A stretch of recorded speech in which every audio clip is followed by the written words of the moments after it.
রাতে হঠাৎ করে ঘুম ভেঙে গেলে ছোট্ট একটি দোয়া পড়ে আল্লাহ পাকের কাছে যা চাবেন আমার আল্লাহ পাক আপনাকে সেটাই দান করে দিবে। হঠাৎ রাত্রি বেলায় কিন্তু আমাদের অনেকের ঘুম ভেঙে যায়। যদি ঘুমটা ভেঙে যায় আপনি আবার পুনরায় ওই অবস্থায় ঘুমাতে যাবেন না। আপনি শোয়া অবস্থায় আপনার ওযু থাক অথবা না থাক কোনো সমস্যা নেই, আপনি ওই মুহূর্তে ছোট্ট একটি দোয়া পড়ে আল্লাহ পাকের কাছে দোয়া করতে পারেন। হতে পারে আপনি তখন ঘুম থেকে উঠে বসে জায়নামাজে ওযু করে এসে পড়তেছেন অথবা বিছানায় থেকেই আপনি পড়তেছেন, কোনো সমস্যা নেই।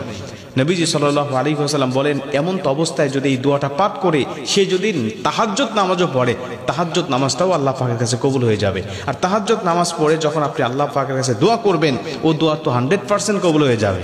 অতএব আমরা যখন রাত্রি বেলায় ঘুমাতে যাই আমরা কিন্তু মৃত্যুবরণ করতে যাই, আমরা কিন্তু দোয়া পড়ি আল্লাহুম্মা বিসমিকা আমুতু ওয়া আহইয়া, আমি মরতে যাচ্ছি আল্লাহ, আল্লাহ যদি জীবিত করে তবেই আমি জীবিত হব।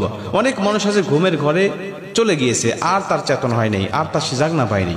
অতএব আপনি যখন ঘুমাতে গিয়েছেন, আপনি যখন মধ্যরাতে যখন চেতন পেয়েছেন, আপনি জাগনা পেয়েছেন, ওই সময় মানে আল্লাহ আপনাকে দয়া করে আবার পুনরায় হাতটা দিয়ে দিল, আপনাকে আবার জাগ্রত করে দিল। আপনি ওই সময় আল্লাহ পাকের কাছে এই দোয়াটা করবেন।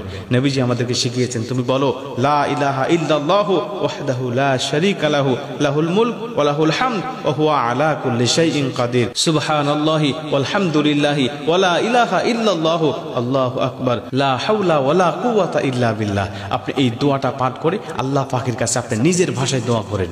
আপনার কি দরকার আপনি সব বিষয়গুলো আল্লাহকে খুলে বলেন।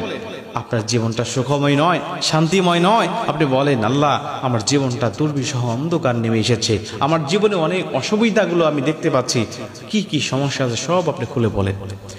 মুসলমান ভাইরা আমার শুধুমাত্র তাই নয়, নবীজি সাল্লাল্লাহু আলাইহি ওয়াসাল্লাম বলেন ওই মুহূর্তে যদি সে তাহাজ্জুদে দাঁড়িয়ে যায়, ওযু করে এসে উত্তম রূপে যদি তাহাজ্জুদ নামাজ আদায় করে নেয়, আল্লাহ পাকের কাছে সিজদায় পড়ে যদি কান্নাকাটি করতে থাকে, আয় আমার আল্লাহ তুমি আমার জীবনের গুনাহগুলো ক্ষমা করে দাও, আয় আমার মালিক আমার জীবনের সব অপরাধগুলো মাফ করে দাও, আমার জীবনে রিজিক দিয়ে তুমি ভরপুর করে দাও, আমার ইনকাম সোর্স তুমি বৃদ্ধি করে দাও, আল্লাহ আমার সংসারে অভাব অনটন দেখা যায়, আল্লাহ তুমি আমার অভাব অনটনগুলো দূর করে দাও, আমি ঋণগ্রস্ত তুমি আমার ঋণগুলো পরিশোধ করে দাও, আমি বালা মুসিবতে আছি বালা মুসিবতগুলো দূর করে দাও, আসমানি বালা জমিনি বালা রোহানি বালা জিসমানি বালা সকল প্রকার বালা মুসিবতের কথাগুলো তুমি আল্লাহর কাছে খুলে বলো, আমার আল্লাহ পাক অবশ্যই তোমার সব বালা মুসিবত দূর করে দিবেন, সব বালা মুসিবতগুলো আমার আল্লাহ পাক ক্ষমা করে দিবে, মাফ করে দিবে।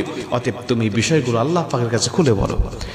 মুসলমান বন্ধু আমার, অনেকেই অনেক সমস্যার মধ্যে ভুগতে থাকি এবং নবীজি সাল্লাল্লাহু আলাইহি ওয়াসাল্লাম বলেন এগুলো তো ক্ষমা করেই দেওয়া হবে। এবং কেউ যদি নিজের পজিশনকে বৃদ্ধি করতে চায়, কেউ যদি নিজের পজিশনগুলোকে উঁচা করতে চায়, সে যেন তাহাজ্জুদ নামাজে দাঁড়িয়ে যায়। আল্লাহ পাক বলেন অমিনাল লাইলি ফাতাহাজ্জাত বিহি নাফিলাতাল লাক আসা আইয়াবাসাকা রাব্বুকা মাকামাম মাহমুদা, আমি আল্লাহ পাক তাকে প্রশংসিত স্থানে বসায়া দেব, আমি আল্লাহ পাক তাকে প্রশংসিত স্থানে কবুল করে নেব। এই জন্য নিজের জন্য, দুনিয়ার জন্য এবং আখিরাতের জন্য তাহাজ্জুদ নামাজের কোনো বিকল্প নাই। তাহাজ্জুদ নামাজ অবশ্যই আমরা সপ্তাহে একদিন হলেও পড়ার চেষ্টা করব। দোয়াটি পড়ার সাথে সাথে আল্লাহ